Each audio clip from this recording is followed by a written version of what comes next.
lawn in great shape with a new mower from Davis Appliance and Furniture for as low as $2.99. Or update your indoor and outdoor appliances with no credit needed financing. For the brands you trust at the lowest prices in town, visit us at Davis Appliance and Furniture.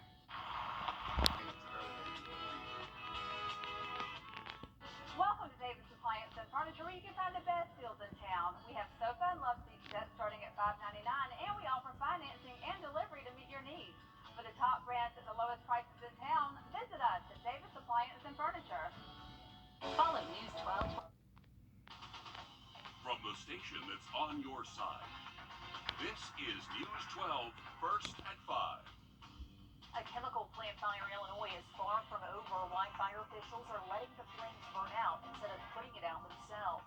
But first, a judge has issued a temporary restraining order against Columbia County, meaning they may not be getting their own court system as soon as they expected. Celeste Springer in the studio for us to tell us what's next now that this big judicial split is on hold. The judge presiding on the case has issued a temporary 30-day hold on moving forward with the split. Columbia County was set to have their own circuit come July 1st. A lawsuit was filed against the split on April 28th. It claims the judicial split was racially motivated after District Attorney Jared Williams was elected. But now the split will be on hold for at least 30 days or until a judge decides if the judge currently on the case will stay. An attorney representing the lawsuit tells us Burke County brought up concerns over the current judge because she had previously worked with the Attorney General's office.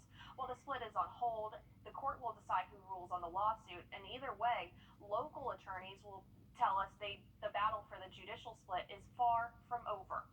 I'm not sure if we're at even the beginning of the end or if we're somewhere in the middle of the road, but it is right now a pause to protect the interests of the three counties, to protect the interests of the voters of the three counties. And coming up at 6 o'clock, we'll dig deeper into the pending lawsuit against the split and hear from lawyers calling for the three-county circuit to stay together. All right, thank you for that, Celeste. Giving you a live look out over. There's a new boutique downtown helping women feel good about themselves. And that sounds like a great thing. Brianna Collier talked to the owner about how she got started and why it was important for her to open it here in Augusta. This one's my favorite skirt. It's like a faux wrap around. For Diana Mejia, the thought of starting her own business was not easy. Being a stay-at-home mom, I was like, I need to provide for my kids. I need to be able to do something for my kids. On top of the fact that my husband works almost 12-hour days, you know, I felt like it wasn't enough. Already in a financial bind.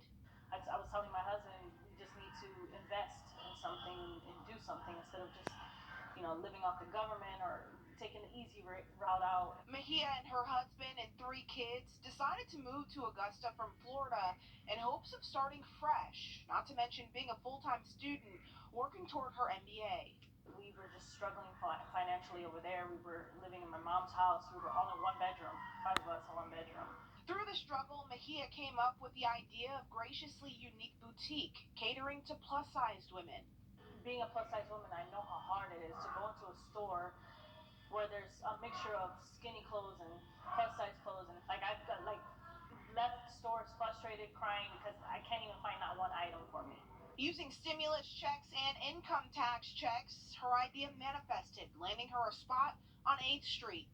After posting her grand opening to social media, the post took off with thousands of likes and shares, and well, the rest was history. On Saturday, within 1 hour, I had about $700 in sales. So now, if you're ever driving or even walking down 8th Street, stop in, because you never know what you might find. I want anybody who comes in here to feel comfortable coming in here, where it's not just a plus-size section. No, it's your store. It's not just a plus-size store, it's just your store, your unique store. That's it. Such a cute storefront, and you know, clothes should make you feel good. That's right. They should. That's what they should do. And Graciously Unique Boutique is on 8th Street. The hours are Monday through Friday, 10 until 5:30. Saturdays you can scoot over there 11 until 5, and they are closed on Sundays. But so is the rest of downtown. And if you want to know more, you can reach Diana through the website story that we'll post there. Look for that story, and you'll find out more contact information. But that's just great marketing on her part to find a problem, a niche, and find a way to fix it. Absolutely. Yeah. I hope she's super successful. Hard work, paying off.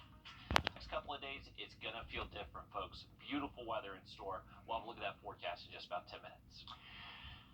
A judge is pumping the brakes on Columbia County's split from Augusta's Judicial Circuit. Today, a judge out of Atlanta issued a temporary restraining order keeping that split from happening, at least for now. News 12's Celeste Springer live in the studio with where we go from here. Well, it all started with Senate Bill 9, the bill to split the Augusta Judicial Circuit. Then came this lawsuit for the split, against the split. And now a judge has issued a temporary hold on the Augusta split. Whatever happens next will impact Richmond, Columbia County, and Burke County. It all started with Senate Bill 9. Signed into law, it allowed Columbia County to split from the current 3-county circuit come July 1st. But then came a lawsuit, which alleged the split was racially motivated after District Attorney Jared Williams came into office. Other lawyers say their concerns were over the planning behind the split. I remember the quote that Congressman John Barrett used to say a lot when I worked for him. You measure twice, cut once. And in this case, the legislature didn't even measure once. Proponents of the split say it's time for Columbia County to stand on its own, but now it will have to wait. The judge has ruled for a 30-day stay to make sure that the split does not occur come July 1st, pending several motions that have been filed. Over the next 30 days, a new judge will need to come in and decide if the current judge presiding over the suit will stay on the case. There's been a motion to recuse the judge that is now sitting on this case, and that is a motion that is done. Another judge will review it to see if there's a conflict. Burke County brought up concerns over the fact the current judge worked with the Attorney General's office, a possible conflict of interest. And while this all plays out in court, it's not at the end of the road. I'm not sure if we're at even the beginning of the end. The battle over the judicial split is not over quite yet. David Bell, one of the attorneys representing the suit, tells us the hold can be lifted once a ruling is made on who will be the judge in the case. He tells us, though, he does not expect for it to happen by July 1st. And so the circuit split's original, and that is the circuit split's original start date. Celeste, thank you. Bell also tells us the judge on the case could extend the 30-day hold as well if they decide to do that. The battle to build a Wrdw County is one of the poorest areas in all of South Carolina. A local woman will spend nearly 3 years in federal prison after embezzling more than $500,000 from her former employer. Georgia state officials say 65-year-old Shirley Taylor pled guilty today to 9 counts of wire fraud.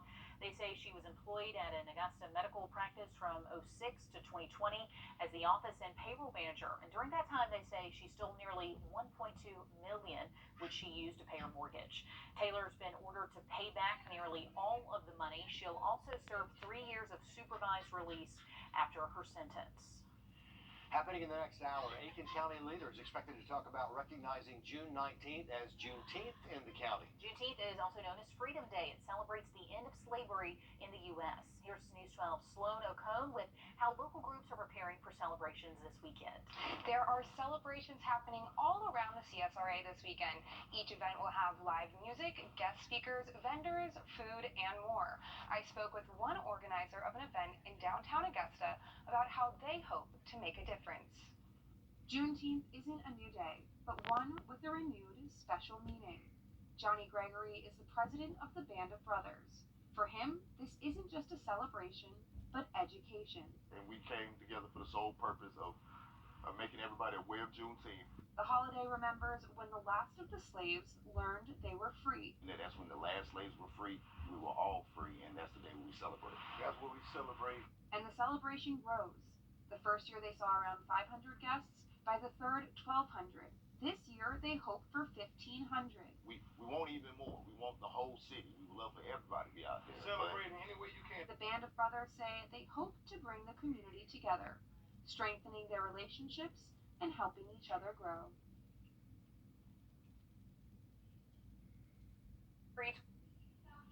Everyone could come together to celebrate at one giant event. He hopes that everyone finds somewhere to go to celebrate, even if it's in their backyard. Love to see that event grow and grow. We also want to say welcome to Sloan O'Cone. This is her first time with us on air, so welcome, Sloan.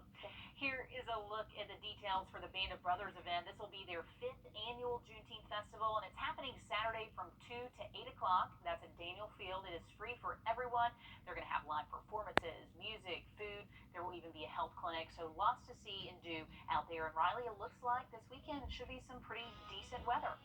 We are expecting mostly dry conditions